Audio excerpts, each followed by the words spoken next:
Now that we've completed our dyno session, we can let this customer head on down the road. So we're gonna safely remove our straps, set them aside. We can undo our clamp in the front of the bike as well, that's through the wheel. This is a power carriage setup, so we will also be using the pod interface to open that wheel clamp.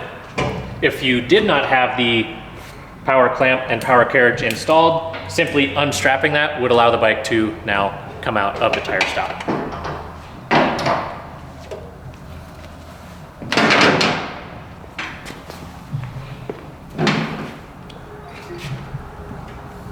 Important note, as you are getting ready to release the bike, even though we've taken the straps off, make sure you don't have a wideband cable that's lingering, or an inductive clip, or the USB cable connected to the computer that as you're extracting from the dyno would tether you and pull out of the computer.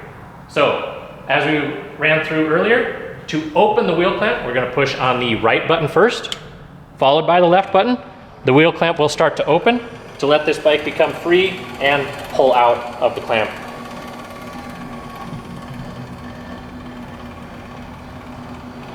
Spread the wheel clamp far enough so that as you roll out, the tire will be free.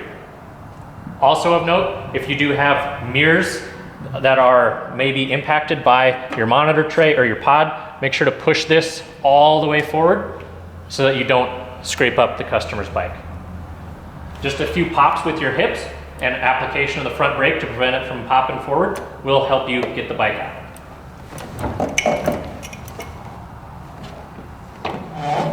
Make sure the area behind you is clear of any obstacles. In this case, you can even use the transmission. You can drop into first gear and allow the rear wheel to help you slow down as you back off the dyno as well.